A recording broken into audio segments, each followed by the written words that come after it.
해마다 받는 그 건강검진, 정말 당신을 지켜주고 있을까요? 결과지는 두꺼워지는데 잠은 더 얕아지고 숫자 하나에 하루가 휘청거린다고 말씀하시는 분들을 저는 진료실에서 매일 만납니다. 현대의학은 눈부시게 발전했지만 모든 검사가 모든 사람에게 이로운 것은 아닙니다.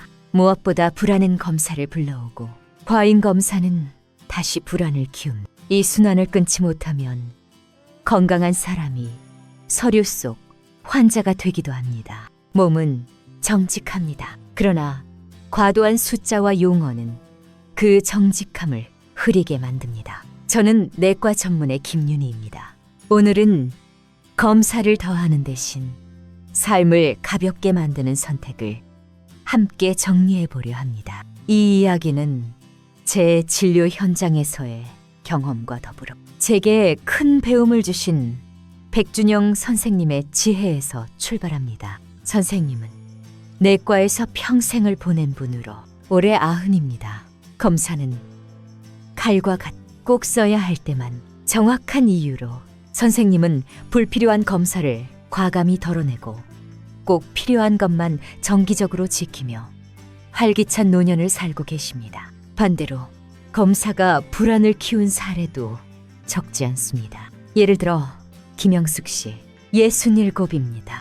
매년 꼼꼼히 종합검진을 받던 중 뇌 MRI에서 작은 백질 변화가 보였습니다. 나이 들면 흔히 보이는 소견이었지만 혹시 뇌졸중, 치매라는 두려움이 하루아침에 일상을 덮었습니다. 잠이 줄고 식사가 줄고 운동은 멈췄습니다. 불안과 우울로 약이 늘어 결국 실제 병이 아니라 검사 결과에 대한 공포가 건강을 무너뜨렸습니다. 같은 시간 제 스승은 꼭 필요한 검사만 일정에 맞춰봤 걱정거리를 만들지 않으셨습니다. 과잉 대신 균형을 택한 그 선택이 노년의 체력과 마음을 지켜주었음. 이처럼 불편한 진실이 있습니다. 병원은 때로 우리의 불안을 달래주지만 때로 그 불안을 자극해 불필요한 검사와 처방으로 이어지기도 합니다. 혹시 빠뜨린 건 없나 하는 마음으로 패키지를 고르면 정작 당신의 몸에는 필요하지 않은 검사들이 들어오기도 합니다. 결국 중요한 것은 병원이 아니라 당신이 주도권을 쥐는 것입니다. 무엇이 내 몸에 꼭 필요한가, 무엇은 다음으로 미뤄도 되는가를 아는 기준 말입니다. 오늘 영상의 약속은 분명합니다. 5분만 집중하시면 지갑을 지키고 마음을 가볍게 하는 기준을 갖게 되실 겁니다. 우선 노년기의 생명을 지키는데 실제로 도움이 되는 필수 검사 2가지를 분명히 짚겠습니다. 그 다음 대형 병원 패키지에 흔히 포함되지만 대다수에게는 꼭 필요하지 않을 수 있는 3가지 검사를 사례와 함께 설명드리겠습니다. 언제 필요한지, 언제 굳이 받지 않아도 되는지, 예외 조건까지 구체적으로 말씀드리겠습니다. 듣고 나면 검사 목록을 권유받는 대로가 아니라 나에게 맞게 고를 수 있습니다. 이 안내는 일반적인 기준입니다. 가족력, 복용 중인 약, 기존 질환, 생활 습관에 따라 최선은 달라집니다. 시청 후에는 반드시 주치의와 상의해 당신의 몸에 맞게 조정해 주세요. 결국 건강은 병원 바깥의 시간에서 만들어집니다. 식습관, 금연, 충분한 수면, 규칙적인 움직임, 그리고 의미 있는 관계가 검진표의 빈칸보다 더 큰 힘을 냅니다. 이제 불안을 줄이고 수명을 늘리는 가장 확실한 첫걸음부터 차근차근 시작하겠습니다. 먼저 정말로 놓치면 안 되는 2가지 필수 검사입니다. 먼저 대장 내시경부터 차근히 짚겠습니다. 대장과 직장은 몸속 깊숙이 숨어 있어 증상이 나타날 때는 이미 질병이 상당히 진행된 경우가 많습니다. 대장암의 대부분은 선종성, 용종, 이형성, 암으로 이어지는 긴 사다리를 밟습니다. 이 과정은 보통 5년에서 10년 이상 걸립니다. 그래서 정기적인 내시경으로 작은 용종을 발견해 그 자리에서 제거하면 암으로 가는 사다리를 아예 끊어낼 수 있습니다. 실제로 조기 발견 시 대장암의 5년 생존율은 90% 이상이지만 말기에 이르면 약 14%로 급격히 떨어집니다. 내시경을 정기적으로 받은 집단은 그렇지 않은 집단에 비해 대장암 사망 위험이 60에서 70% 낮다는 보고가 이어집니다. 우리나라 국가검진에서는 50세 이상 성인에게 1년에서 2년마다 분변 자멸 검사를 제공하고 양성이면 대장 내시경으로 이어집니다. 분변 검사는 문을 여는 1차 선별, 내시경은 실제로 병변을 찾아 제거하는 2차 확진이자 치료라고 이해하시면 됩니다. 임상에서도 이득을 분명히 봅니다. 박영수 씨, 71살. 아무 증상도 없었지만 첫 대장 내시경에서 크기 약 1.5cm의 용종이 발견되었습니다. 조직 검사에서 초기 암세포가 보여 내시경 절제만으로 치료가 끝났습니다. 그는 증상이 없어서 계속 미루다 선생님 권유로 했는데 목숨을 건진 셈이라고 말했습니다. 제 자신도 예외가 아닙니다. 저는 60부터 정기적으로 내시경을 받았 75세 작은 용종 하나를 제거했습니다. 의사라고 해서 검진이 불필요한 것은 아닙니다. 다만 필요한 시점과 간격을 지키는 것이 핵심입니다. 간격은 이렇게 잡습니다. 이상 소견이 없으면 보통 5년 간격이 권고됩니다. 용종이 발견되면 크기와 개수, 조직 소견에 따라 추적 간격이 짧아집니다. 75세 이후라도 전반적인 건강 상태와 기대 여명을 고려해 계속 검사를 권할 수 있습니다. 반대로 80 이후에는 이득과 위험을 따져 주치의와 상의해 결정합니다. 모든 검사는 이득과 위험을 저울질해야 한다는 원칙을 잊지 않는 것이 중요합니다. 합병증은 드뭅니다. 특히 최근에는 장정결과 진정기술이 좋아져 환자 불편이 크게 줄었습니다. 그럼에도 출혈이나 천공 같은 합병증이 극히 낮은 빈도로 보고되기에 사전 설명과 숙련된 시술 환경이 필요합니다. 이제 위내시경으로 넘어가겠습니다. 우리나라에서 위암은 여전히 노년층에서 높은 발생률을 보입니다. 문제는 초기 위암이 조용하다는 점입니다. 소화불량이나 속쓰림 같은 증상이 나타날 때는 이미 진행된 경우가 적지 않습니다. 위내시경의 장점은 명확합니다. 식도, 위, 십이지장을 직접 보고 의심 부위에서 즉시 조직 검사를 시행할 수 있습니다. 조기에 발견하면 5년 생존율이 95% 이상으로 매우 높습니다. 반면 진행성 위암은 30% 이하로 떨어집니다. 정기적인 내시경이 생존 자체를 바꾼다는 뜻입니다. 사례를 보겠습니다. 김정희 씨, 67, 국가암검진으로 시행한 위내시경에서 초기 위암이 발견되어 내시경, 점막하박리술로 완치되었습니다. 그 뒤 10년 넘게 건강하게 생활하고 있습니다. 제 개인사도 공유합니다. 저는 이륜의 위축성 위암과 장상피화생이 확인되어 검사 간격을 1년으로 바꿨습니다.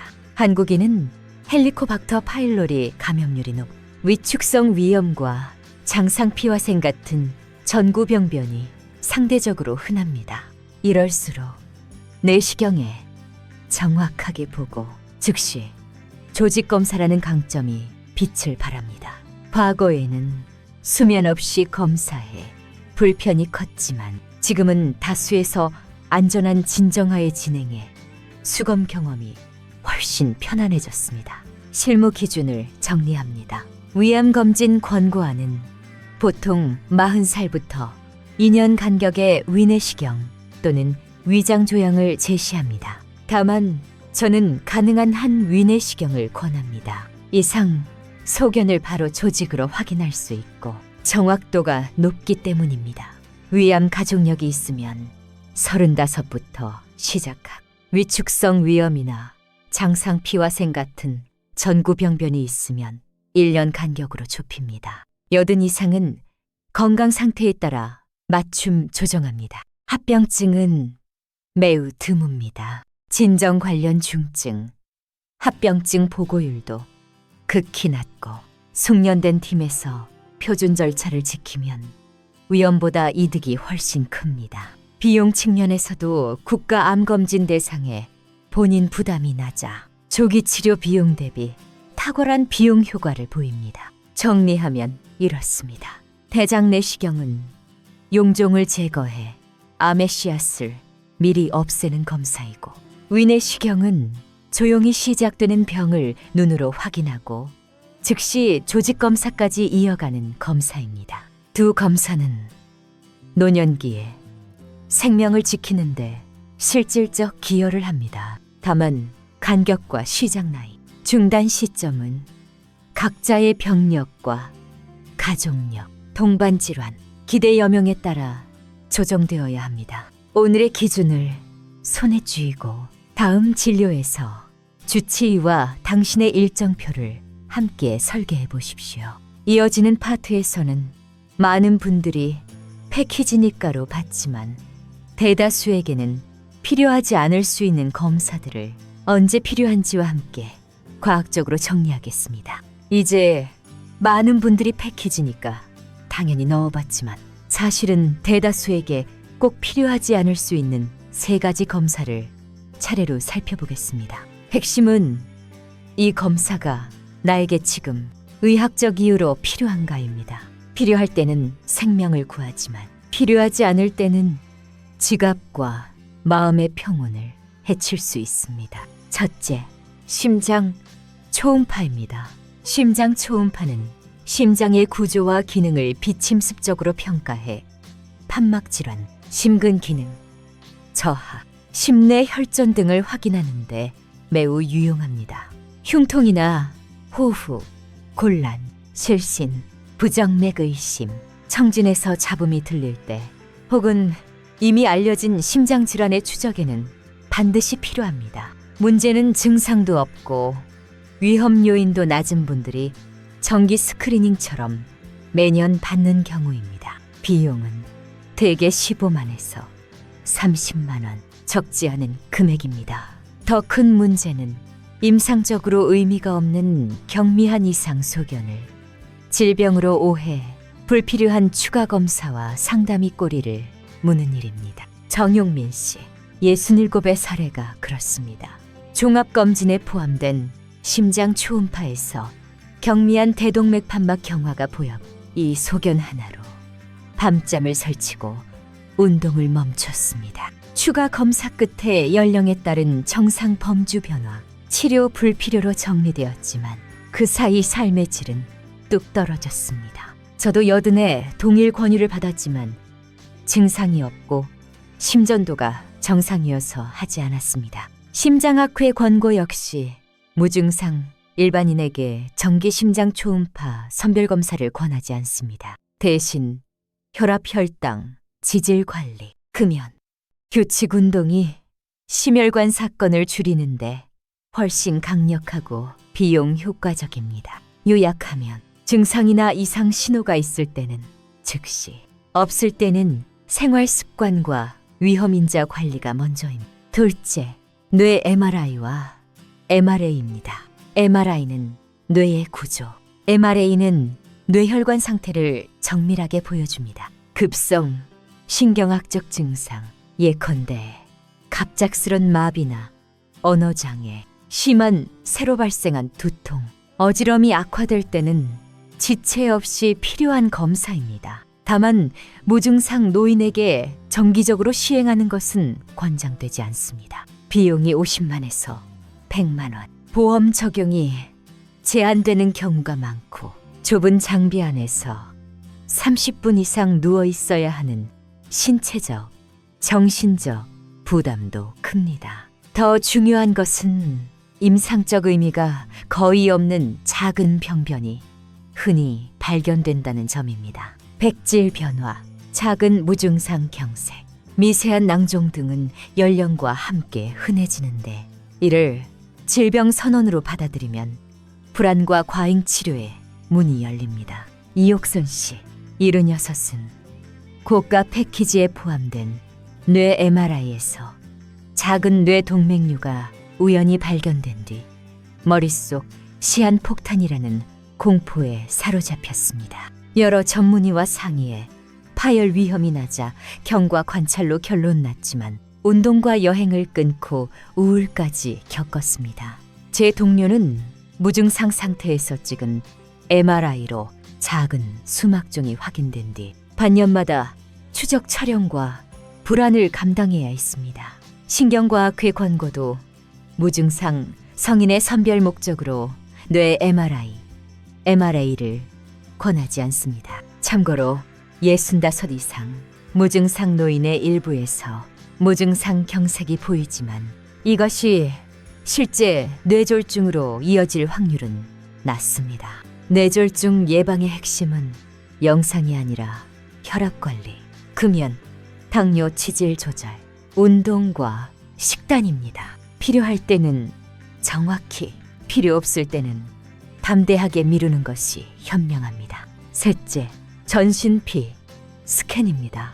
PET은 방사성 포도당 유사체의 섭취를 이용해 대사 활성도를 영상화함.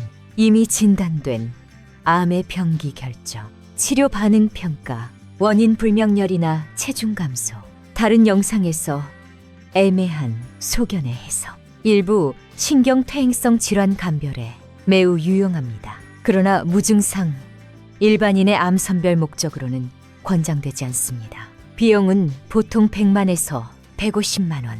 건강검진 목적에는 보험이 안 되는 경우가 많습니다. 한 번의 검사로 받는 방사선량이 흉부 엑스레이 수십, 대략 70에서 100배에 해당한다는 점도 간과할 수 없습니다. 게다가 염증이나 양성결절도 대사 증가를 보여 위양성으로 이어지기 쉽습니다. 강동수 씨, 73은 프리미엄 패키지에 포함된 PET에서 갑상선 대사 증가가 포착되어 조직 검사까지 받았습니다. 결과는 양성이었지만 한 달 내내 불안과 불면에 시달렸습니다. 제게도 배움의 시기가 있었습니다. 30년 전 병원의 PET 장비가 처음 도입되었을 때 우리는 그 유용성에 감탄했고 권유의 범위를 넓혔습니다. 시간이 지나 알게 되었습니다. 무증상 노인에서 전신 PET는 위양성률이 높, 발견된 우연 병변이 실제 암으로 확인될 비율은 매우 낮다는 사실을요. 무엇보다 많은 암은 장기별 표준, 선별검사, 대장 내시경, 위내시경, 유방 촬영 등로 더 안전하고 비용 효과적으로 잡아낼 수 있습니다. 전신 PET는 의심할 이유가 있을 때 정밀하게 쓰는 도구이지 혹시 나를 위해 꺼내드는 만능 탐지기가 아닙니다. 여기서 다시 원칙을 정리합니다. 검사는 칼과 같습니다. 제대로 쓰면 살리지만 무심코 휘두르면 베일 수 있습니다. 심장 초음파, 아임리, 전신 PET는 각각 강력한 도구입니다.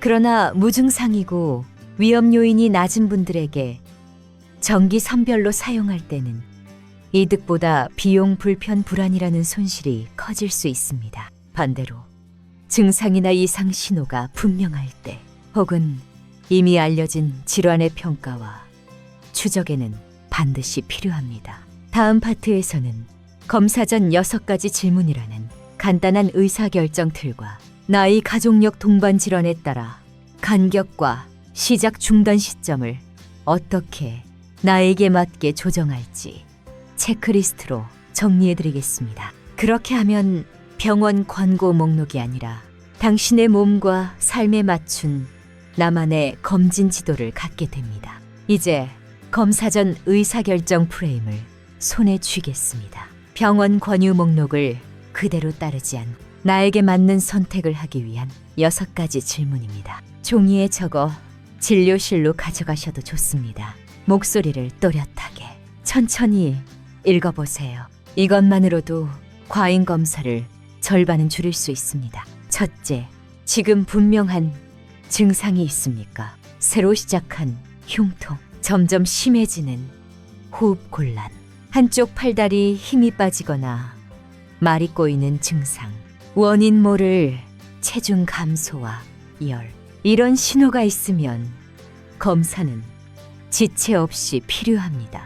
반대로 증상이 없, 일상 기능이 유지되며 최근 건강 상태에 뚜렷한 변화가 없다면 정기 스크리닝을 무조건 늘릴 이유는 줄어듦. 둘째, 나의 위험도는 어느 층입니까? 나이, 가족력, 흡연 여부, 혈압, 당뇨, 지질, 비만, 복용, 약 특히 항응고제, 과거 병력, 이 조합이 위험도입니다. 같은 나이라도 위험도에 따라 권고가 달라집니다. 예를 들어 대장암 가족력이 있으면 대장 내시경 시작 시점과 간격을 앞당깁니다. 위암 전구 병변이 있으면 위내시경 간격을 좁힙니다. 반대로 위험 인자가 낮으면 간격을 넓히거나 검사를 생략할 수 있습니다.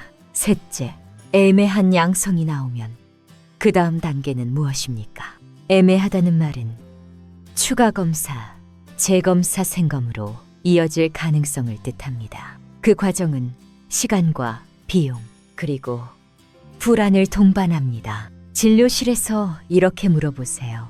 이 검사가 애매하게 나오면 다음에 무엇을 하게 됩니까? 그 절차의 위험과 비용은 어떻게 됩니까? 다음 단계의 길을 미리 그려보면 지금 당장의 검사가 정말 필요한지 판단이 선명해집니다. 넷째, 내 나이와 기대 여명에서 절대 이득이 얼마입니까? 상대 위험도 몇 %보다는 내가 검사를 했을 때 실제로 몇 명 중 몇 명이 혜택을 보는가가 중요합니다. 고령이거나 기저질환이 많아 향후 큰 수술이나 공격적 치료가 어려운 경우 어떤 검사는 결과를 알아도 치료 전략이 달라지지 않을 수 있습니다. 이 검사가 제 치료 방침을 바꿀 가능성이 얼마나 됩니까? 라고 물어보세요. 다섯째, 검사 자체의 위험 심리적 부담 비용은 어떻습니까? 진정, 내시경의 드문, 합병증, 조직 검사 후 출혈, 조영제, 부작용, PT의 방사선 노출, MRI의 폐쇄 공포, 소음 스트레스, 본인 부담금과 교통동행 비용까지 건강은 몸과 마음과 지갑이 함께 버텨야 합니다. 부담이 이득을 앞서면 타이밍을 미루거나 대안을 찾습니다. 여섯째, 더 안전하고 구체적인 대안이 있습니까? 대장 검진은 분변 잠혈 검사로 1차 선별 후 내시경으로 확진 치료를 묶는 방법이 있습니다. 위 검진은 위장 조영보다 내시경이 정확하고 즉시 생검이 가능합니다. 심장 평가는 무증상이라면 혈압 지질당 조절, 운동부하 검사 등 단계적 접근이 더 타당할 수 있습니다. 뇌졸중 예방은 MRI보다 혈압금연 운동이 핵심입니다. 전신 PET 대신 장기별 표준 선별 검사가 비용 안전성 면에서 유리한 경우가 많습니다. 의사와의 대화 요령도 준비해 둡시다. 선생님, 제 위험도에서 이 검사가 치료 방침을 바꿀 가능성은 어느 정도입니까? 애매한 결과가 나오면 다음 단계는 무엇이고 그 위험은 무엇입니까? 대안이나 간격 조정은 가능합니까? 제가 할 수 있는 생활 습관 조치와 병행하면 어떤가요? 이 세 문장만으로 공유 의사결정에 문이 열립니다. 의사는 의학적 근거를, 환자는 삶의 우선순위를 테이블에 올립니다. 그 접점이 정답입니다. 언제 중단을 고려해야 할까요? 여든 전후 또는 심혈관 호흡기, 신장 등 중증 동반 질환이 여러 개라면 앞으로의 치료 가능성과 검사로 얻는 이득을 함께 따집니다. 반복 음성으로 위험이 낮다고 확인된 검사는 간격을 늘리거나 종료합니다. 반대로 전구 병변이 있거나 가족력이 강하면 간격을 좁힙니다. 목표는 많이가 아니라 맞춤입니다. 검사 후 불안을 관리하는 루틴도 중요합니다. 결과를 기다리는 기간에는 카페인 야간 뉴스 소비를 줄이고 일정한 수면 호흡 훈련, 가벼운 걷기를 권합니다. 결과 설명은 문자나 포털이 아닌 반드시 의료진과 통화나 진료실에서 맥락을 듣고 해석하세요. 애매한 표현은 곧장 질문합니다. 이 말은 치료가 필요한가요? 경과 관찰인가요? 작은 예를 들어보겠습니다. 72 남성 고혈압과 이상지질혈증, 금연 성공, 가족력 없음. 이분의 나만의 검진 지도는 이렇게 그립니다. 대장 내시경은 이전 음성이면 5년 후, 위내시경은 2년 간격 유지, 무증상이므로 심장 초음파, 뇌 MRI 전신 피든 받지 않음. 대신 혈압을 주당 2~3회 기록하고 만보걷기 지중해 식단을 생활의 축으로. 이렇게 계획을 세우자 검사의 개수는 줄었지만 건강 행동은 늘었습니다. 결과적으로 불안과 비용이 함께 줄었습니다. 정리하면 검사는 칼입니다. 필요할 때는 정확히, 필요 없을 때는 담대하게 미루십시오. 다음 파트에서는 이 프레임을 한눈에 점검할 수 있는 실전 체크리스트를 드리겠습니다. 진료실에 들고 가서 의사와 바로 사용할 수 있도록 해야 할 것과 미뤄도 될 것을 칸칸이 구분해 드리겠습니다. 진료실 문을 열기 전 저는 늘 환자분께 마음속에 작은 지도를 그려오시라고 말씀드립니다. 내 몸에 꼭 필요한 것과 미뤄도 되는 것을 구분하는 지도입니다. 대장 내시경은 용종을 미리 없애 암의 씨앗을 끊어내는 검사이므로 이전 결과가 정상이었다면 적절한 간격을 유지하며 계속 받는 편이 실익이 큽니다. 위내시경도 마찬가지입니다. 우리나라처럼 위암이 흔한 환경에서는 조용히 시작되는 변화를 눈으로 확인하고 즉시 조직검사로 이어갈 수 있는 이점이 분명합니다. 반면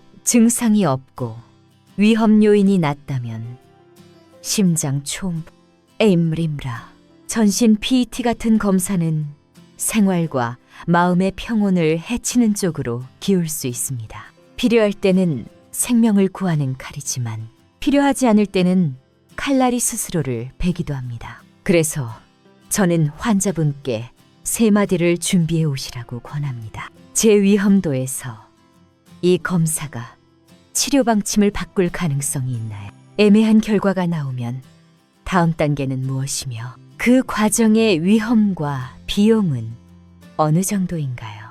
간격을 조정하거나 다른 대안으로 바꾸는 길은 없을까요? 이 짧은 문장들이 의료진과의 대화를 환자 중심으로 되돌립니다. 여든을 전후해 중증 동반 질환이 겹치거나 반복적으로 음성 결과가 이어져 절대 이득이 작아지는 순간이 오면 간격을 늘리거나 중단을 논의하는 것도 자연스럽습니다. 결국 정답은 병원의 패키지가 아니라 당신의 몸, 당신의 삶의 우선순위 안에서 찾게 됩니다. 검진의 지도를 손에 쥐었다면 이제 일상이 가장 강력한 처방전이 됩니다. 혈압은 주중 같은 시간에 가정용 혈압계로 규칙적으로 기록하고 진료 때 수치의 의미를 함께 해석하세요. 수치를 보는 행위 자체가 생활을 바꾸는 작은 동력이 됩니다. 몸은 움직일수록 맑아집니다. 매일 걷기로 호흡을 고르고 계단을 한층 더 오르고 텃밭을 가꾸는 시간에 햇빛을 조금 더 오래 쬐입니다. 식탁에서는 소금을 조금 덜고 단맛은 천천히 줄이며 채소와 단백질의 균형을 맞춥니다. 충분한 수면은 약으로 대신하기 어려운 회복의 기술입니다. 낮잠을 짧게 가져가고 같은 시간에 눕고 같은 시간에 일어나는 리듬을 회복하면 호르몬과 혈관이 대화를 다시 시작합니다. 무엇보다 관계가 약입니다. 함께 걷는 친구, 함께 식사하는 이웃, 함께 웃는 가족이 약보다 오래가는 보호막이 됩니다. 검사는 이상을 찾아냈지만 생활은 이상을 멀어지게 합니다. 우리가 매일 반복하는 소소한 선택이야말로 수명과 삶의 질을 동시에 올려주는 가장 확실한 방법입니다. 오늘 이야기를 통해 당신은 두 가지를 분명히 얻으셨을 겁니다. 생명을 지키는데 실질적인 도움이 되는 검사와 대다수에게는 굳이 서두르지 않아도 되는 검사를 구분하는 기준입니다. 이제 선택의 주도권은 당신에게 있습니다. 다음 진료에서 준비해 간 3문장을 천천히 꺼내보세요. 의사는 근거를, 당신은 삶을 펼쳐놓고 함께 답을 찾게 될 것입니다. 영상이 끝난 뒤에도 당신의 시간은 계속됩니다. 오늘 밤에는 화면 밝기를 조금 낮추고 몸의 호흡을 한 번 더 느껴보세요. 내일 아침에는 혈압을 재고 짧게 걷기를 시작해보세요. 그 작은 실천들이 불안의 파도를 낮추고 필요할 때 정확한 검사를 선택할 힘을 길러줄 것입니다. 당신의 경험도 들려주세요. 도움이 되었던 검사, 불필요하다고 느꼈던 순간, 그때의 마음을 댓글로 남겨주시면 비슷한 길을 걷는 누군가에게 큰 지도가 될 것입니다. 이 채널은 광고가 아니라 삶을 위한 안내서가 되고자 합니다. 유익하셨다면 구독과 알림을 켜두세요. 중요한 이야기들을 잊지 않고 전해드리겠습니다. 무엇보다 오늘의 당신이 어제보다 가볍고 내일을 더 선명하게 바라볼 수 있기를 진심으로 바랍니다. 당신의 몸은 정직합니다. 그 정직함을 믿고 현명한 선택으로 건강한 노년을 함께 만들어 가겠습니다.